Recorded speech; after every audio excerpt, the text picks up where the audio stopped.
Hello everybody, Vigo's Shadow here, and today we are going to dive into a new character and some of the event that is going on. I do want to mention that I am feeling a little bit under the weather, and I have been for a little bit here, but that shouldn't stop me from what I'm doing now. So there's actually quite a few things that have released.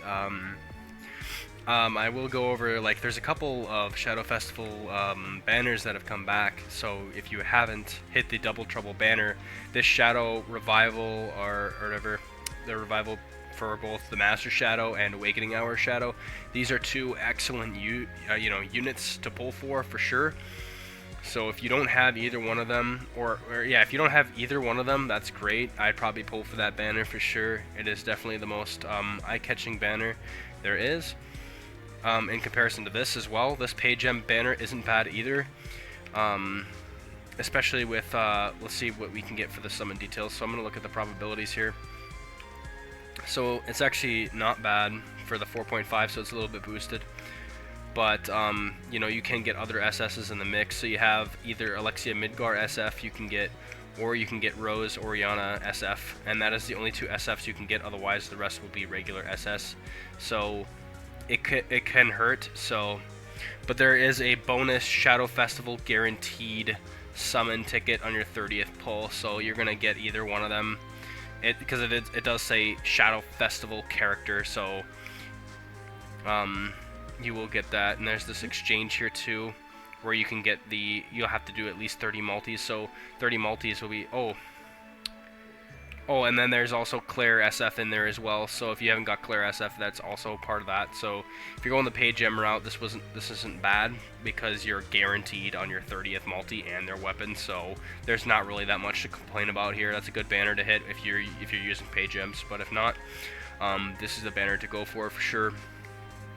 And they're actually dropping a lot of Shadow Festival units just on this little event here they have going right now, which is really cool. But enough rambling about the two other banners that are there. The new banner that just dropped is Crimson Spirit Iris, and I could not pass up on doing this video right away, because honestly, I got pinged for it, and it was just, it's just great. I can't speak too much about it, because then things might get weird. But let's go to the inbox here, so that we can go for the Apocrypha release, whatever. I know I pronounced that wrong, but oh well. We're going to take a look here. Obviously, you've probably already seen it, and I haven't covered it as much, but here's what it basically boils down to. This image right here covers practically everything, so I don't really need to cover much. You get the event login bonus, and then you get an SS guaranteed summon ticket at the end of it. You've probably seen it a bunch when you're popping up for your logins, so it actually gives like this amount too, with special missions, up to 4,100 Phantasm Gems. Like shy of like 2 multis, so there's at least a multi in there, so that's nice. And then there is, of course, the SS guaranteed summon ticket, and then you get 2 times the amount of stamina with event daily, which is good, and then materials and drop count, which drop count's good, so that's when you're going to want to use your burgers and such. Anytime there's double for the drop count there. But then these are the missions. It'll show you literally everything on here, so you can use these event coins and then the Phantasm Gems, and that's where it says up to 4,100 there. So you're going to want to grind out this mission anytime a new campaign or a new event comes up. You're going to always want to grind these missions here. So we have here the Chapter 1 missions. I haven't been claiming them, but it's a lot stamina related, so I haven't got all my stamina ones yet, but there's some story tickets that I got there. So we're gonna, I haven't got all the story tickets yet, but I have spent quite a bit of stamina. I could probably earn it tonight, or like sometime soon here. But essentially, it's giving me the same tip for events, which is kind of funny. Yeah, I've already been over this kind of stuff, but this is what it looks like here. And then for the ticket missions, so this is going to be an actual different type of event here. So hold on, let's just go into it here, because this is another collab here with Apocrypha or whatever. I can't say it right, so just you know, whatever. So there's a little bit of the lore here. You could pause if you want to read that there. But then there's like, you're going to use stamina just like anything else, but you're going to get these Apocrypha ticket missions to collect story tickets. So essentially you're going to use these story tickets to unlock the stories for that, which is pretty neat because that's not it's not how we normally do events. So which is really cool actually. Read through the stories and unravel a 1,000-year-old mystery. So this is more about, like, you know, getting pieces for the lore and, like, really dipping into that. So Alpha's going to say a little bit here. But look at this. So, and there's even this hint button here, which is kind of funny. So, I would assume to get to the boss hunt, you have to get through all these, like, hidden story things. So these are going to unlock as you go. I haven't done any of that yet, but it even shows up right here for quests. That's crazy. So we're going to go to an event quest, and you can see it's actually at the top here, which is very weird as well for the events, because usually, like, we've seen stuff appear at the top banner for this event screen only one other time, and that was at the Black Rose event, and that event was actually like a 4-day like type event thing, which was really awesome. But I mean, this is kind of like, it's almost like the same thing there. And we have some bonus characters that we have. Of course, Iris is there. Awesome. And then some other ones here too. Let's see what the exchange shop looks like. And it's just like one thing. There's not even extra pages you can get. But there's an a couple SS drops, a magic crystal that you're going to always want to redeem. So I'm going to actually redeem that right away. It's always good to redeem that type of stuff. You know, basic event stuff that you see all the time. There's a potential drop, so you're going to want to get that for sure. Guaranteed SS, burgers, and then even equipment boxes. So that's actually nice that they have equipment boxes. So there's actually a little bit more to redeem this time around. Just a tad bit more from other events. But they don't have those equipment bags, and those equipment bags are really nice from some of the other events. But the boxes and the stuff like that are just as, I'd say just as good. Maybe a little bit better. But anyway, that's pretty much it. You're gonna get these ticket events. So I'm actually really close for this one too, to get the max amount of stamina, and then I unlock everything. So that's just kind of how this event is gonna be played out. That's how you do it. There's not much else to it. And then there's also, so that was just the chapter 1 missions, is getting these tickets to get through the story to then get to boss hunt. Then you're gonna go through this quest line, which is the release celebration, and do all this stuff. So we're talking hard chronicles, pretty much everything on this page. It shouldn't be too hard to complete, really. A lot of hard chronicles, so just a reminder to grind that. I know it can get really grindy with specifically hard chronicles, and then spend 50 awards, which shouldn't be hard. We can actually go ahead and try to do that. Oh, okay, the awards would be the boss hunt, so after you've completed all the story quests, you're going to go to beginner. It's like a regular event, but with a little bit more, like, a little bit of prerequisites to actually finish the chapters, so it ain't a whole lot different, but that's kind of how the event is. So now that I got it through the event, it's actually time to go review the new character, Iris, which I've desperately been looking for a new Iris unit. It's not SF, so it's part of the regular character pool, and anytime I say like it's part of the regular character pool, you probably shouldn't pull for it, and instead just hope for it to get, you know, hope that you get it on the next. So once the 20 days, sorry, I'm stumbling over my words a shit ton.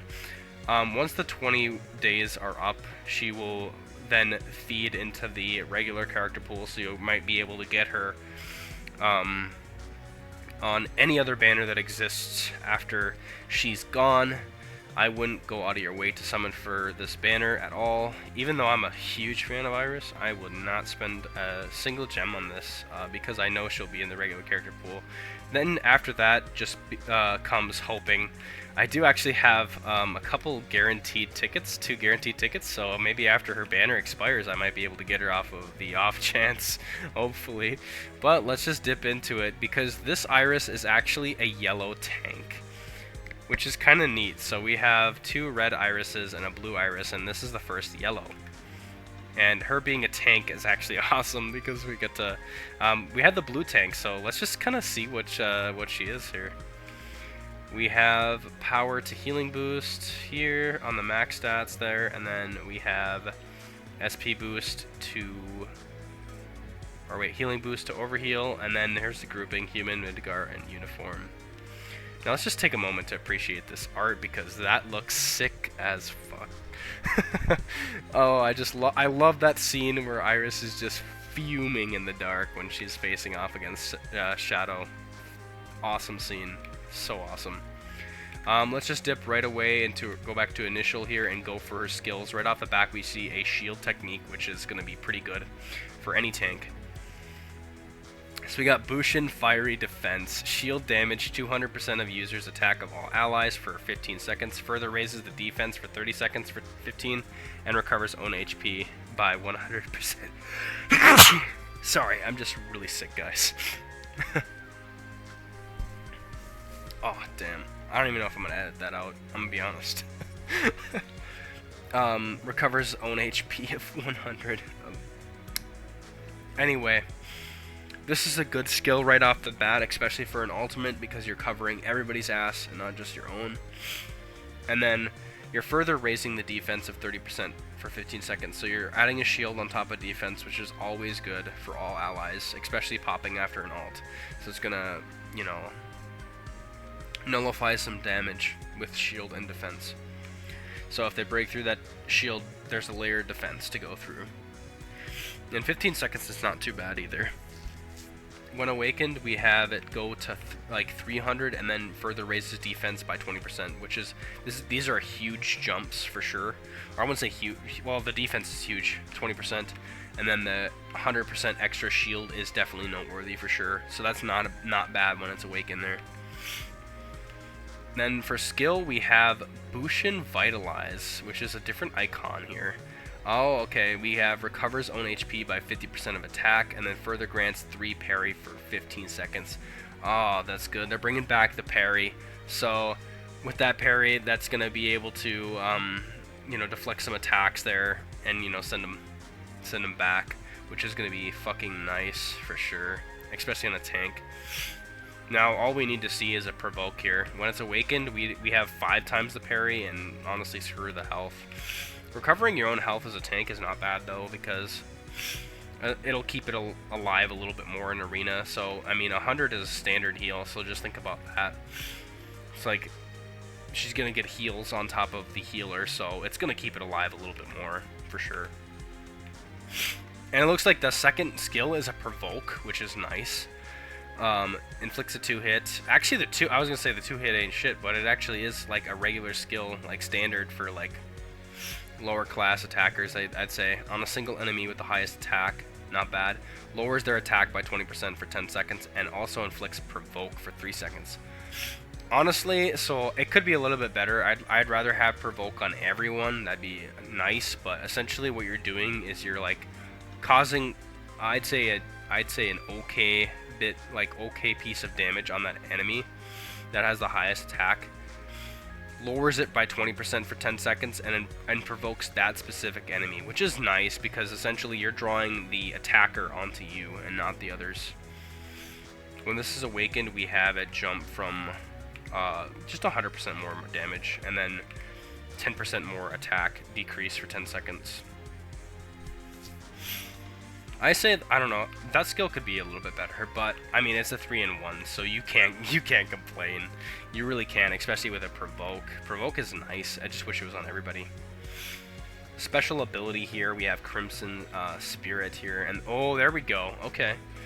Each time provoke is inflicted by self, lowers damage inflicted for all enemies by 10% for 25 seconds. Now that's actually pretty good, because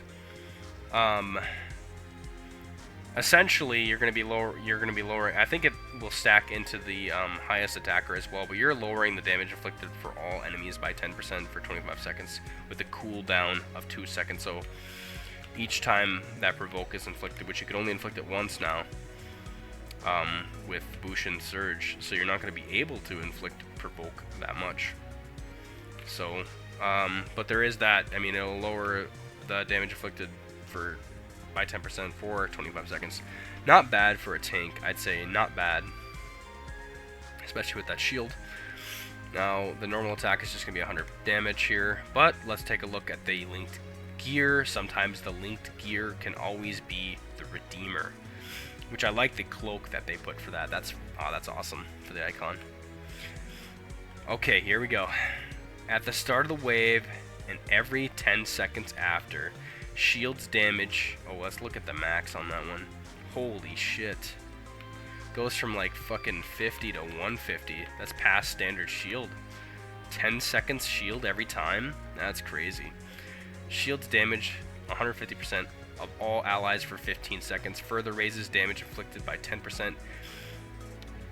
10% damage inflicted if it's human. Inflicts provoke on all enemies for 5 seconds. Oh, that's so fucking nice. Provoke on all enemies? That's what I was looking for. See, that's what happens sometimes with these certain gears. Like, these gears sometimes make or break the character. If this gear didn't exist, or if it was like, I don't know, like 10% damage inflicted for self or some shit, I think a really low-end gear, this character would easily be okay to, like, maybe good tier. But this gear alone fucking jacks it up a couple tiers because of what it's able to do. 10 seconds, like, shield of all allies for 15 seconds, and a decent shield at that is damn good, because that means you're going to be getting a shield 5 fucking times. 150% shield 5 times on top of the shield she's already able to create with her ultimate. Not to mention, she raises the damage inflicted by a small percent, but if it's human, like, 10%, that's not bad for a tank. But what the redeeming factor here is that it inflicts provoke on all enemies for 5 seconds. So that means there's only so every 10 seconds there's going to be 5 seconds of provoke on all enemies, and then the other 5 seconds they're not provoked. So essentially there's like a 5-second window, but essentially what you're taking from this is that 30 seconds, the equivalent of half a wave, the enemies are getting provoked and the tank is taking damage. So this is actually really, really good for a magic gear. Crazy. Absolutely crazy. Yeah, but then you're also raising defense with this. So essentially, and then the parry's fucking good, because you're provoking them, and then this is something you're gonna want to see on the Awakening roadmap, is probably the parry with how much you're provoking these enemies. So she's initiating all of the enemies to come at her, but can she handle the smoke is the real thing. So you're gonna need a decent healer. It's nice that she can heal herself, which is actually good. Healing herself and getting the parry is a pretty damn good skill 1 with how much provoke she's doing. And I always love a tank that can provoke and that can provoke and do it good. So let's just go check out the Awakening roadmap. I'm really hoping that this Bushin Vitalize is on there right away. We get the fiery defense, which is not bad. Having this technique with 100% more damage and 20% more defense is really good. I think it's gonna definitely stop whatever the boss is throwing at you and potentially save a team. So that's gonna be a good A1 here. A2 is the Bushin Surge, which is just 100% more and then more attack. I wish the provoke was a little bit longer, but I mean, with how much you can provoke, like every 10 seconds on all enemies, that's crazy. But taking the provoke on the highest attacker is actually pretty crucial, and it could be pretty crucial in arena, just to take that smoke for 3 seconds so none of your other enemies are getting attacked is really good, I think. And then you're lowering their attack, so you're just basically debuffing the best tool that they have. What could be better than that? Bushin Vitalize, that's the one we want, so having her at A3 would damn near be crucial. A4 is the magic gear slot, and then they tuck away this A5 ability, which A5, what does it only raise it by? Hold on, I gotta go back here. I think it only raises it by 5%, so honestly you could probably keep her at a comfortable A3. I would not spend any magic cores on her, obviously. Here, wait, 1 second. Crimson Spirit. Oh yeah, it's only a 5% increase, so I wouldn't worry about that too much, but tell you what, provoke's gonna happen a lot, so and 25 seconds, so 10 seconds, 10 seconds. So you're going to probably get this double stack, so you're lowering the damage inflicted of all enemies by 30% for a good bit. So what this tank does really good is lowering the attacks and damage inflicted of all, or like the enemies, so your team is taking less damage, and also providing a bunch of good stacks for shield for sure, and taking the smoke with all that provoke, which is good. You definitely want to see that on a tank unit, and have no other enemies attacking your mid lanes or your healer, or your back lane there. So that's why I like provoke so much. But she's going to be part of the regular character pool, and I think she's a damn good tank for yellow at the moment. But does she beat out Rose is the best question here. Now, there's a couple other yellow tanks that people are going to get right away, and you could get stuck between choosing who to go with. What I could say is this is like one of those ones that are like available right away, and I have her at like A2, so some of these things are going to be like obviously stacked. So this one can't recover their health nearly as much as Iris can, because she could do a full heal, which is nice. So that's going to keep, I think she can sustain a little bit more, but obviously Rose here can raise her own defense by 30%. She has a stun, and honestly the stun is probably the best part of her kit there. And then raising damage inflicted by yellow elemental behind self by 12%, but like honestly Iris does that with 10% with her magic gear weapon, and that's throughout the whole wave. This is just, and that's just permanent too, so I mean they're damn near close. And if you upgraded it one more time, or actually no, it'd be like 10%, but still, I'd definitely swap out Iris or swap out Rose for Iris if you do get her. There's some other yellow tanks in the mix that I'm trying to think of here. Of course, you have John Smith, who does the same thing with that kind of parry mechanic here, provoking the enemies and then punishing them with the steel threads. But you can get up to, I mean, you can get a lot of threads with this one, but I feel like you can probably parry more consistently with Iris, so that'd also be really good. Not to mention that she can throw a shield on your team very consistently. Like, this new Iris is going to be able to throw a shield of 150 on all your allies every 10 seconds. That's absolutely nuts. I think the only one that beats Iris in the shield game is this Ida, which basically, 400%. Well, that's only on self here. She does have a shield. Oh wait, no, she doesn't. This is just on self, and then this is on, I think her gear might do a shield. So actually, she definitely better. Definitely better than Ida for sure. So honestly, she's probably the best viable tank for regular character pool at the moment. So that actually makes me kind of happy, because when I do get this Crimson Spirit Iris, I'm probably going to be feeding a lot of equipment into her, and she will definitely take the spot of my new yellow tank. So like I said before, this isn't a banner that you're going to want to pour your gems into, as tempting as it may be with Iris here. You're going to want to wait after the 20 days. Just stack up your gems, pour it into some sort of Shadow Festival banner or an event banner. That way you have a chance of getting her anyway while you're trying to get whatever you're trying to pull for. So that's honestly the best way to go about that, and that wraps up a lot of the things that are currently going on with Eminence now. We talked about the Apocrypha chapter missions and all the missions and the event itself, and then the new Iris unit, and also these other banners. Now, I have covered these other banners in different videos. I've covered the Master Shadow, and I've covered the Awakening Hour Sid as well. Or sorry, Shadow. Awakening Hour Shadow as well. They're just they're the best characters that you see with all these banners that are current right now. It's the best banner you could see.